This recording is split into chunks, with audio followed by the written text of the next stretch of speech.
The text arrived while I was reviewing quarterly projections with my CFO. Don't attend Tyler's graduation.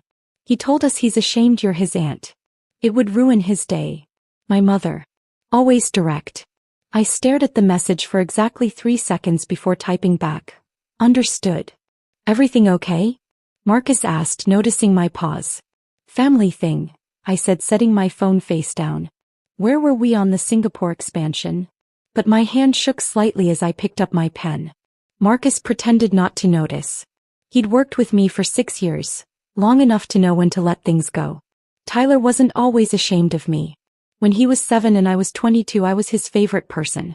I'd pick him up from school in my beat-up Honda, and he'd tell me I was cooler than his mom, my older sister Jennifer. Aunt Sarah knows about computers and makes funny voices, he'd announce to anyone who'd listen. That was before Jennifer married Derek, the corporate attorney. Before they moved to the gated community. Before Tyler started attending the private academy where tuition cost more than I used to make in a year. I was the family disappointment long before Tyler had opinions about it. My parents had a plan for me. State school, teaching degree, marry someone from church, give them grandchildren. I derailed it freshman year when I started coding in my dorm room instead of rushing sororities. By junior year, I dropped out to join a startup. You're throwing your life away, my father said. She'll come crawling back, my mother predicted. Jennifer, newly engaged to Derek, just looked embarrassed for me at family dinners. The startup failed within 18 months. I was 21, broke and sleeping on a friend's couch. My family's smugness was suffocating. Sunday dinners became cross-examinations disguised as concern. Still playing with computers? My father would ask. When are you going to get a real job? My mother would add. Jennifer would pat my hands sympathetically as if I had a terminal illness. I stopped going to family dinners. I took a job at a tech consultancy for $38,000 a year. Lived with 2 roommates in an apartment where the heat barely worked. Ate ramen most nights. But I was learning, watching how businesses actually operated, seeing where technology could solve real problems. At night I coded. Weekends I attended hackathons. I was building something, but I told no one. My family had made it clear. My ambitions were embarrassments waiting to happen. 3 years later I launched DataBridge, a middleware platform that helped legacy manufacturing systems communicate with modern analytics tools. My first client was a mid-sized automotive supplier. My second was their parent company. By year 2 I had 17 clients and 6 employees. By year 4 I had 143 enterprise clients and offices in 3 cities. I never told my family. What would I say? They'd made it clear that my computer hobby was a phase. Jennifer had built a real life. The lawyer husband, the big house, the private school son. Her Christmas cards showed professional family photos in matching outfits. I sent digital cards with pictures of my cat, Turing. The distance grew naturally. I attended major events. Tyler's baptism, his elementary school graduation, my parents' anniversary party. But I was always the odd one out. The single aunt with the tech job. Nobody understood. I'd smile politely while Jennifer's friends asked what I did, then watch their eyes glaze over when I tried to explain. Computers, I'd eventually say. I work with computers. Oh, like IT support? They'd respond brightly. Something like that. Tyler started noticing the difference when he was 12. The questions got pointed. Why don't you have a big house like us? Why do you drive a Toyota? Mom says you could have been a teacher. I'd deflect with jokes, buy him gadgets for his birthday, stay in my lane. Last year my company was valued at $340 million. Forbes featured me in their 30 Under 30 issue 2 years ago, but I dodged the photographer, giving them an old LinkedIn photo instead. I testified before a congressional subcommittee about manufacturing technology policy. The governor appointed me to the state's Economic Development Council. My family knew none of it. The university had approached me 8 months before Tyler's graduation. Miss Chin, we're building a new engineering and innovation center, Dean Patricia Morrison said over lunch. We want it to be a beacon for first-generation students, for people who take unconventional paths. Your story is private, I interrupted gently. Patricia smiled. I understand. But your donation wouldn't have to be. I'd thought about it for weeks. My company was thriving. I'd recently closed a $95 million Series C funding round. I had more money than I'd ever spend. And Northwestern, this university that I'd left after 2 years, had given me the foundation I'd needed, even if I'd finished the journey differently. $25 million, I said finally. For the endowment and building construction. But I have conditions. Name them. Full scholarships for students who left school to pursue entrepreneurship, then want to return. No questions asked about their gap years. And a technology incubator program for students from families where no one understands what they're building. Patricia's eyes had actually welled up. Sarah, this is extraordinary. One more thing, I added. I'd like to keep it quiet until the announcement. The day of graduation ceremonies. I'll attend. You make the announcement however you see fit. I'd imagined Tyler being there. Imagined him hearing his aunt, his embarrassing, unsuccessful aunt, had done something like this. Imagined maybe some small shift in how he saw the world. That was before my mother's text. I sent Tyler flowers anyway. A huge arrangement delivered to my sister's house the morning of graduation. The card read, "Proud of you. Love, Aunt Sarah." Jennifer texted me 3 hours later. He's donating these to a nursing home. He doesn't want them. I sat in my office, the corner office with floor-to-ceiling windows overlooking the Chicago River, and let that sink in. My nephew, who I'd taken to science museums and coding camps, who I'd encouraged through every interest, was ashamed of me. Marcus knocked. The donor reception starts in 40 minutes. Right. Northwestern was hosting a private reception before the ceremony. For major donors, board members, distinguished alumni. I'd agreed to attend when I thought I'd also be attending graduation as family. I'm not going, I said. Sarah. Marcus sat down uninvited, a privilege of a 6-year partnership. You donated $25 million to help kids like you were. You're being honored today. Your family doesn't get to take that from you. They already did. No, he said firmly. They took a seat at a ceremony. They don't get to take your accomplishment. You built something extraordinary despite them, not because of them. Show up. I looked at him. Marcus had been employee number 4. He'd believed in DataBridge when we were operating out of a WeWork space. He'd taken a pay cut to join me. He was more family than my family. Okay, I said quietly. The donor reception was in the university's historic library. I arrived in the navy dress I'd planned to wear, elegant but understated. I'd learned to dress like I didn't need to prove anything. Sarah. Patricia Morrison navigated through the crowd. I'm so glad you came. She introduced me to board members, to the architects who'd designed the new building, to other donors. I made small talk, accepted congratulations, felt the familiar imposter syndrome creeping in. These were people with inherited wealth, with family names on university buildings going back generations. I was a dropout who'd gotten lucky. Miss Chin. A young woman approached nervously. I'm Amanda Wu. I'm graduating today with my engineering degree. Congratulations. I just wanted to thank you. I heard about the new scholarship program. I had to leave school for 2 years to help my family. When I came back, I thought I was too old, too far behind. But the program you're funding, it's going to help students like me. Students who don't have straight paths. Her voice cracked slightly. My parents don't really understand what I do either. They wanted me to be a pharmacist. Something they could explain to their friends. So I just wanted to say, thank you for seeing us. I hugged her, this stranger who understood me better than my own family. The graduation ceremony was held in the football stadium. I sat in the donor section, far from where families sat but with a clear view of everything. I watched thousands of graduates process in, watched families cheer, watched Tyler walk across in his purple robes. My sister's section was easy to spot. Jennifer and Derek had brought extended family, my parents, Derek's parents, some cousins. They had a banner. Tyler's name in huge letters. I felt the familiar ache. The one I'd carried for over a decade. The one that whispered, you're not enough. You'll never be enough. The ceremony proceeded through speeches, through department recognitions. Then Dean Morrison took the podium. Before we confer degrees, she began, I want to share some extraordinary news about Northwestern's future. I sat up straighter. Thanks to a transformative gift from one of our own alumni, we're breaking ground this summer on the Chin Engineering and Innovation Center, a $47 million facility that will house a technology incubator, maker spaces, and a scholarship program specifically designed for students who take unconventional paths to their degrees. The stadium filled with applause. This gift, a $25 million endowment, comes from someone who embodies the entrepreneurial spirit we hope to foster.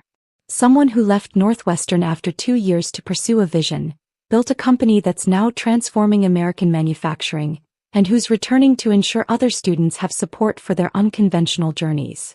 My hands were shaking. Please join me in thanking Northwestern alumna Forbes 30 Under 30 honoree and CEO of DataBridge Technologies, Sarah Chen. The camera found me. My face appeared on the stadium's massive screens. The applause was deafening. I stood, waved awkwardly, sat back down. My heart was racing. But I was watching the family section. Jennifer's face appeared on screen as the camera panned the crowd. Her mouth was open. She was looking at her phone, then at the screen, then at my parents beside her. My mother's face was chalk white. Tyler was looking at his phone. I could see it from here, the frantic Googling. Then his face appeared larger as someone in his section pointed as the realization spread. His aunt. His embarrassing aunt. On the Forbes list. On the stadium screen. Having just donated $25 million. People in their section were turning, talking, pointing. I could read Derek's lips. Oh my God. Then Tyler stood up. He was screaming something, trying to climb over people to get out of the row. The camera caught it, his red face, his obvious distress. Security started moving toward their section. My phone buzzed. Jennifer, Sarah, call me right now. Then my mother, why didn't you tell us?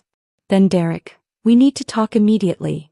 Then Jennifer again, Tyler is having a panic attack. People are asking us why you donated instead of him. This is humiliating.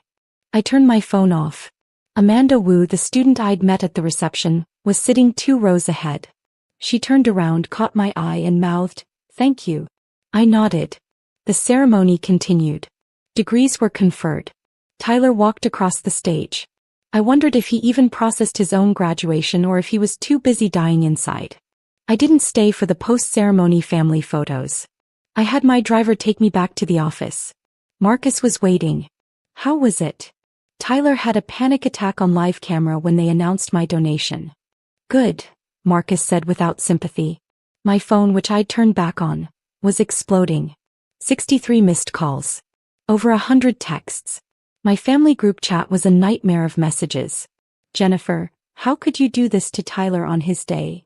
My father, we need to discuss your responsibilities to this family. My mother, people are calling asking why we weren't part of this announcement. Derek, this donation makes our family look bad. Like we don't support education. Tyler, everyone thinks I'm a spoiled brat now. Thanks a lot. Not one congratulations. Not one acknowledgement of what I'd actually done. I was about to turn my phone off again when it rang. An unknown number. Miss Chin? This is Patricia Morrison. I wanted to check on you. That got intense. I'm fine. Well, you should know. Since the ceremony ended an hour ago, we've had $17,000 in additional donations to your scholarship fund. People are inspired. Students are sharing their stories. You did something remarkable today. After we hung up, Marcus brought me tea. What are you going to do about your family? Nothing, I said. There's nothing to do. I was wrong. 20 minutes later, my building's security called. Miss Chin, you have visitors. They're quite insistent.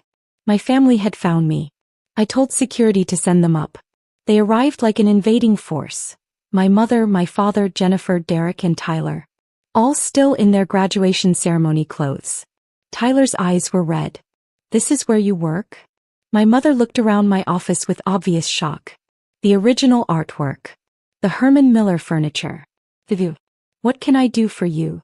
I asked calmly. You humiliated Tyler, Jennifer snapped. On his graduation day. How could you? I donated to a university. How is that about Tyler? Everyone is talking about you instead of him, she continued.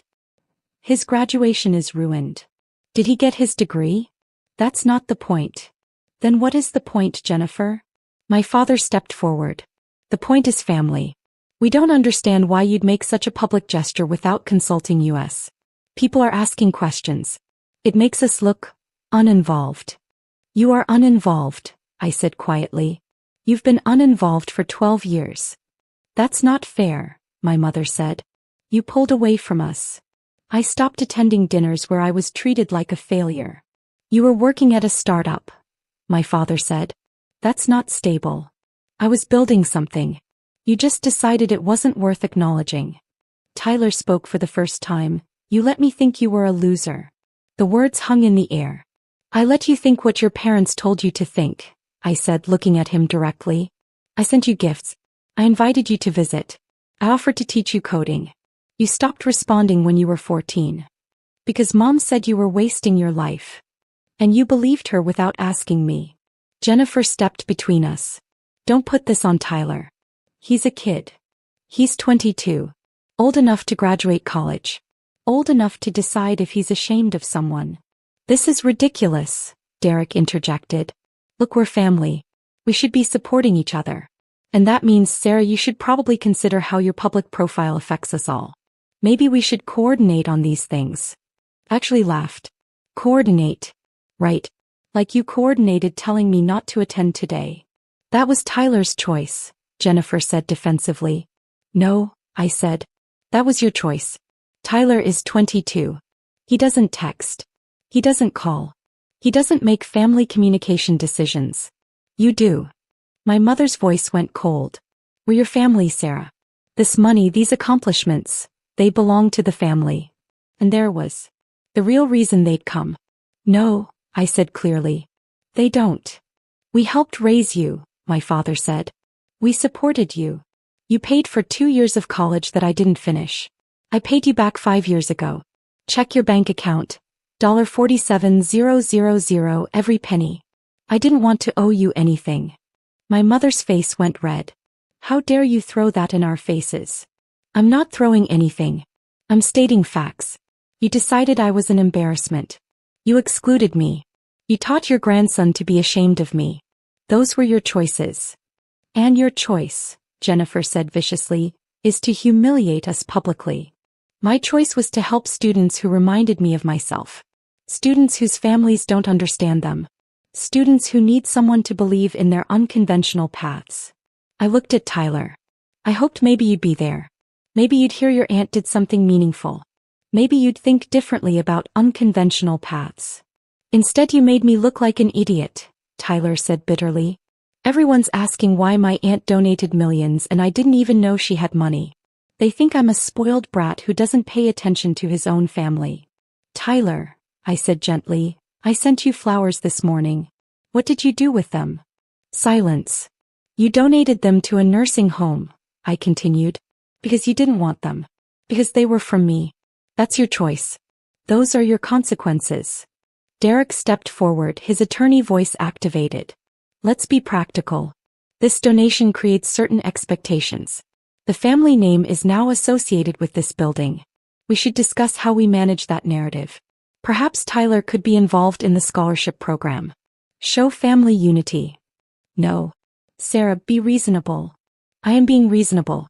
You don't get to rewrite history because it's suddenly convenient. You excluded me. You taught your son that success looks like houses and cars and titles. You never asked what I was doing. You never cared. And now you want to manage the narrative. We're your family, my mother repeated as if it was a magic word. Then act like it, I said. Not when it's convenient. Not when there's money involved. Act like it when someone is struggling. When someone takes a risk. When someone needs support. You didn't do any of that. You're being cruel, Jennifer said. I'm being honest. There's a difference.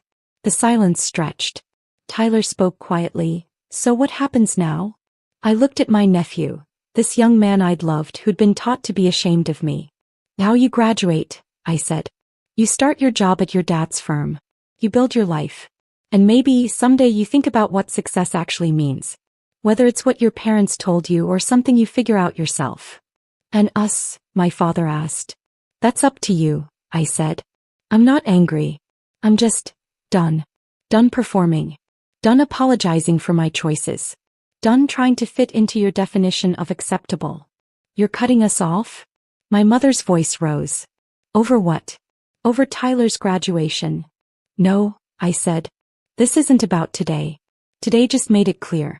You wanted me at family events when I fit your narrative. The struggling younger daughter you could pity. But the successful CEO? She's inconvenient. She complicates your story. That's not true, Jennifer protested weakly. Isn't it? When's the last time you asked about my work? My company? My life? No answer. That's what I thought. Derek tried once more. Sarah, this is emotional. Let's table this and meet next week when everyone's calmer. No need, I said. I think we understand each other perfectly now. They left. Tyler looked back once, his face unreadable. The next 3 weeks were chaos. My donation made national news. Not because of the amount but because of the story. Dropout returns to donate millions. First-generation CO creates unconventional path scholarships. Family didn't know of daughter's $340 million company. That last headline was tabloid trash, but it wasn't entirely inaccurate. I did interviews carefully. Never mentioned my family directly. Always redirected to the scholarship program, to the students, to the importance of supporting unconventional paths. But people filled in the blanks. Amanda Wu wrote an essay for the university newspaper about what the scholarship meant to her. It went viral. Suddenly, hundreds of students were sharing their stories. About families who didn't understand their dreams, about taking time off school to pursue businesses or ideas, about feeling alone in their unconventional choices. The fund grew. By the end of the month, it had reached $32 million in total commitments. My family's communications dwindled. A few texts from my mother about misunderstandings. An email from Jennifer suggesting family therapy. A voicemail from Derek about legal questions regarding my donation. I had my attorney call him back. That ended that. Tyler unfriended me on social media. Small loss. But there were unexpected gains. Marcus and I hired 3 new engineers. All Northwestern graduates who'd taken gap years. One had left school to care for a sick parent. One had left to try a startup that failed. One had left because she couldn't afford to continue and needed to work for 2 years. We don't care about straight paths, I told them in their interview. We care about problem solving and resilience. Gap years teach those things better than any classroom. Amanda Wu joined our summer internship program. On her first day she brought me coffee. You didn't have to do that, I said. I know. But I wanted to say thank you again. My parents still don't really understand what I do. But they saw the news coverage. They saw that someone successful took a path like mine. It gave them permission to be proud of me, I think. I had to look away. That means a lot. Can I ask you something personal? Sure. Do you regret not telling your family about your success? I thought about it. I regret that they created an environment where hiding felt necessary. But I don't regret protecting myself. Sometimes the people who should celebrate you are the first ones who can't handle your success. She nodded. My mom told me last week that I should be careful about becoming too successful. That it would make it hard to find a husband. And what did you say? I said I'd rather find success than a husband who couldn't handle it. I smiled. You're going to do great here. 6 months after graduation, the Chin Engineering and Innovation Center broke ground. Patricia Morrison invited me to the ceremony. Will your family be there? She asked carefully. No, I said. But my real family will be. I brought Marcus. I brought my entire engineering team. I brought Amanda and the other interns. I brought my therapist who'd helped me process everything. I brought my best friend from college who'd let me sleep on her couch all those years ago. We watched them turn the first shovel of dirt. We took photos in front of the sign with my name on it. How does it feel? Marcus asked. Lonely, I admitted. And right. Both things at once. That night I got a text from an unknown number. This is Tyler. I know I don't have the right to text you. But I wanted you to know I'm seeing a therapist. Working through some stuff about family expectations and my own choices. I'm not ready to talk yet. But maybe someday. Anyway, what you did was cool. The scholarship thing. I didn't understand it at the time. I'm starting to. I stared at the message for a long time. Then I typed back, I'm glad you're taking care of yourself. Take all the time you need. I'm not going anywhere. It wasn't forgiveness. It wasn't reconciliation. It was just a door left open. Slightly. The scholarship program launched with its first cohort in the fall. 15 students, all of whom had left college and returned, all of whom had families who didn't quite understand. I met them at an orientation dinner. Listened to their stories. Heard echoes of my own journey. One student, a woman named Rebecca who'd left school to start a failed catering business, asked the question they were all thinking, "Why did you do this?" Really? I thought about Tyler screaming in the stadium. About my mother's white face. About 12 years of being the family embarrassment. Because nobody did it for me, I said finally. And because being understood, really understood, changes everything. You can survive without your family's approval. I'm proof of that. But you shouldn't have to. So this is me saying I see you. I understand you. Your unconventional path isn't a failure. It's just unconventional. Rebecca's eyes filled with tears. My dad still tells people I dropped out. Won't say I came back. Then he's missing the best part of your story, I said. Don't let him take that from you. I still think about that graduation day. About Tyler's face on the screen. About my mother's text telling me not to come. It hurts less now. But it still hurts. My therapist says that's healthy. You're allowed to grieve what you didn't get, she reminds me. Success doesn't erase that pain. It just gives you resources to process it differently. He's right. I built something extraordinary. I help students who remind me of myself. I have a chosen family that celebrates my wins and supports my losses. But some part of me still wishes I'd been enough for my birth family. Wishes Tyler had been proud instead of ashamed. Wishes my mother had said congratulations instead of, "Why didn't you tell us?" Both things are true. I'm successful and I'm still wounded. I'm powerful and I'm still that 21-year-old sleeping on a couch, trying to prove she's not a failure. The difference is, I don't need them to believe in me anymore. I have students who do. Employees who do. A business partner who's never doubted me. And on the really hard days when the old wounds ache, I drive by the construction site. Watch the building rising. See my name going up in steel and glass. The Chin Engineering and Innovation Center. A monument to unconventional paths. To everyone who was ever told they weren't enough. To every student whose family didn't understand. And yes, though I rarely admit it even to myself, to the aunt who loved her nephew enough to build something that might someday help him understand what she was trying to teach him all along. Success isn't about fitting someone else's definition. It's about building something that matters. Even if the people you love most can't see it yet. Even if they never do. You still build it anyway.